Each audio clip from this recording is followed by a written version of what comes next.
ఒకానొకప్పుడు ఒక ఊరిలో కేశవులు ఆదిలక్ష్మి అనే పొగరుబోతు దంపతులు ఉండేవారు. వీరికి పేదవాళ్లన్నా బంధువులన్నా చులకన చూపు ఉండేది. సాటి వారిని అసహించుకునేవారు. మనుషులంతా స్వార్థపరులని, ధనముంటేనే ప్రేమలు ఆప్యాయతలు ఉంటాయని, తమకు సంపద ఉంది కాబట్టే అందరూ తమ వద్దకు వస్తున్నారని నమ్మేవారు. కేశవులు లక్ష్మి ఎప్పుడు తమ సంపదను చూసుకుని విర్రవీగుతుండేవారు. కేశవులు ఊరిలో అందరికీ ధనమును అప్పులిచ్చి అధిక వడ్డీ తీసుకుంటూ బాగా సంపదను పోగేశాడు.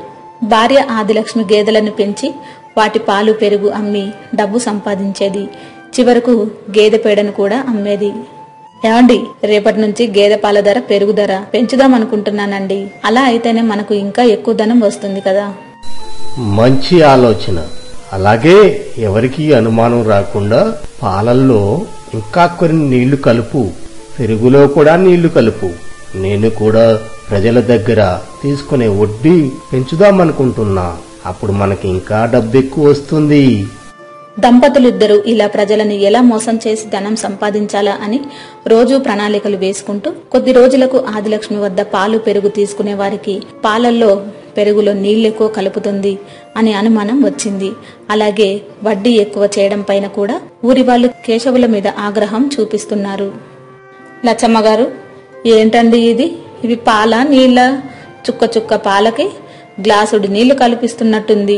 ఇది మీకు న్యాయం కాదు లచ్చమ్మగారు. వీటిని తీసుకుపోయి ఏం చేసుకోమంటారు? ఇంతకు ముందే నయం, పాలు కొంచెం తెల్లగా కనపడేవి. ఇప్పుడు అన్ని నీళ్లే పోస్తున్నారు లచ్చమ్మగారు మీరు. అలా అంటావేం దుర్గమ్మ? గేదె పాలు నీ ముందే తీశాను కదా. గేదె పాలు అలాగే ఇస్తుంది. దానికి నేనేం చెయ్యాలి? ఇలా చూడు, ఎంత చిక్కటి పాలో చూడు. ఎలాంటి పాలు ఈ ఊరిలో నీకెక్కడైనా దొరుకుతున్నాయా? ఏదో తెలిసిందాను అని ఏమీ కలపకుండా చిక్కటి పాలు పోస్తున్నా నీకే. సరేలేండి, ఏం చేస్తాం? ఈ ఊర్లో గేదెలను పెంచి పాల మీద మీరొక్కరే కదా. లచ్చమ్మగారు, ఇంట్లో వంట చేయడానికి కట్టెలు అయిపోయాయండి. కొన్ని పిడకలు ఇస్తారా? మీకు పుణ్యం ఉంటుంది. కావాలంటే రేపు కూలి నుండి వచ్చే డబ్బులు గేదెలకి గడ్డి మోపు తెస్తా లచ్చమ్మగారు. గేదెలు సరిగా పేడ వేయట్లేదు, అందుకని నిన్నటి నుండి పిడకలు ధర పెంచా భద్రమ్మ. గడ్డి మోపు తెస్తా అంటున్నావు కదా, కాబట్టి ఒక్కో పిడకకి 5 పైసలు ఇవ్వు. ఒక్కో పిడక 5 పైసలా? ఏంది లచ్చమ్మగారు, ఇది దారుణమండి. ఏ ఊర్లో ఇలా అమ్మరు.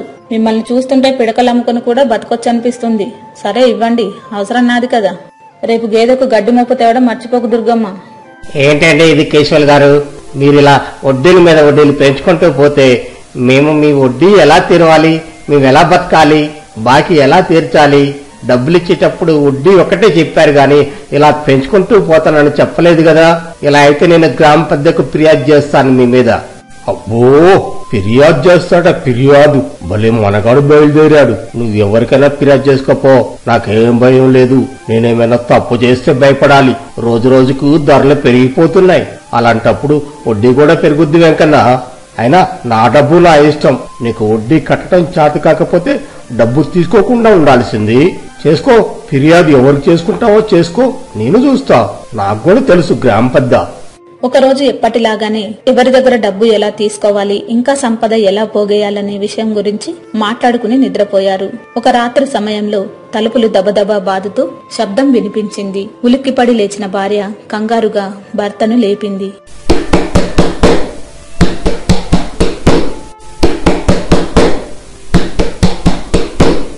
ఏవండి, లేవండి, మన ఇంటి తలుపు చప్పుడొస్తోంది. దొంగలేమోనండి, నాకెందుకో భయంగా ఉంది. ఏం చేద్దామండి ఇప్పుడు? అబ్బా, ఏంటే మంచి నిద్రలో ఉన్నాను. తలుపు చప్పుడవుతుందా? మన తలుపు కాదులేవే, బయట ఎవరిదో అయి ఉంటుంది. అయినా మన తలుపు కొట్టేంత ధైర్యం ఎవరికుంటుందే? నువ్వు పడుకో, నాకు నిద్ర వస్తుంది. భర్త నిద్రపోయాడు కాని ఆదిలక్ష్మికి మాత్రం నిద్ర రావట్లేదు. అలాగే బిక్కుబిక్కుమంటూ తలుపు వైపు చూస్తుంది. కొంతసేపటికి మళ్లీ తలుపు చప్పుడైంది.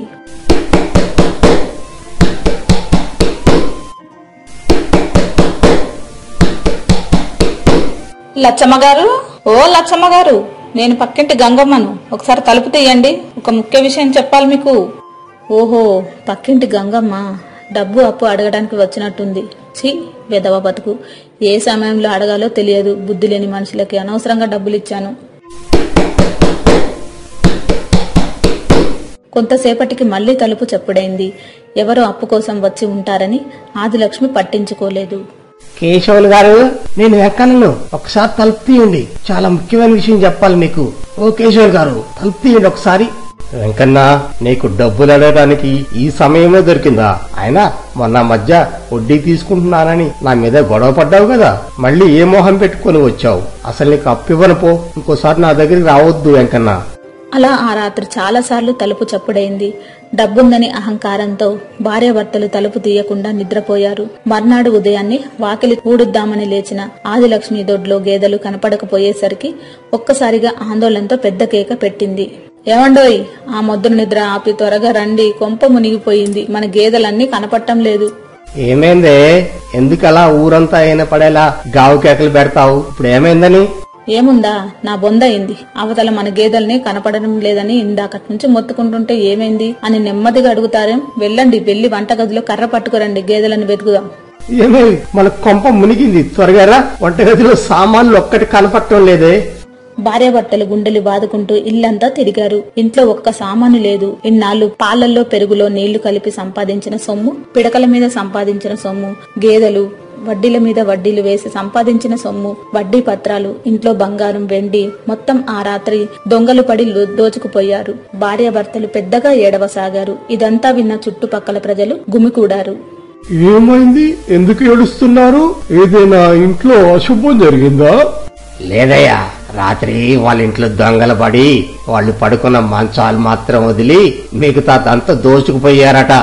రాత్రి పొలం దగ్గర నుంచి వస్తుంటే మీ ఇంట్లో దొంగలు రావటం నేను చూసాను అచ్చమ్మగారు. వెంటనే ఈ విషయం మీకు చెబుదామని తలుపు చాలా సార్లు కొట్టాను, కానీ ఎవరూ తలుపు తీయలేదమ్మగారు. మీరు బాగా నిద్రలో ఉన్నట్టున్నారు. దొంగలు మీ ఇంట్లోకి దూరటం నేను కూడా చూశాను కేశవులు గారు. ఈ విషయం మీకు చెప్దామని ఎంతసేపు తలుపు కొట్టినా మీరు తీయలేదు.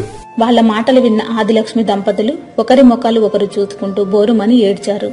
మన ఇంట్లో దొంగలు పడ్డ విషయం చెబుదామని పేదవారైన వెంకన్న, గంగమ్మ మనకు సహాయం చేద్దామని తలుపు కొడితే డబ్బు ఉందన్న అహంకారంతో సాటి వారి మీద చులకన భావంతో విర్రవీగాము. ఇప్పుడు చూడు, దేవుడు మనకి ఎలాంటి శిక్ష వేశాడు. మనం జీవితాంతం నానా గడ్డి తిని సంపాదించినదంతా దొంగలు ఎత్తుకుపోయారు. మనకి ఇలా శాస్తి జరగాల్సిందేనే. ఇకనైనా సాటి వారి పట్ల ప్రేమతో ఆప్యాయంగా ఉందామే, నలుగురికి మంచి చేద్దాం, న్యాయంగా బతుకుదామే. మనం ఎంత సంపాదించినా మనం పోయాక మన వెనక వస్తుందా? రాదు కదా. అలాంటప్పుడు సాటి వారిని హింసించి వారిని బాధ పెట్టి చులకనగా చూసి వారి మీద సంపాదించిన డబ్బు ఏం చేసుకుంటాం? అవునండి, సాటి వారిని చులకనగా చూస్తూ పేదవాళ్లని దోచుకుని తినే మనకు జరగాల్సిన శాస్తి జరిగింది. ఆ రోజు నుండి ఆదిలక్ష్మి దంపతులు పూర్తిగా మారిపోయారు. సాటి వారితో మంచిగా ఉంటూ వీలైనంత సహాయం చేస్తూ జీవించసాగారు.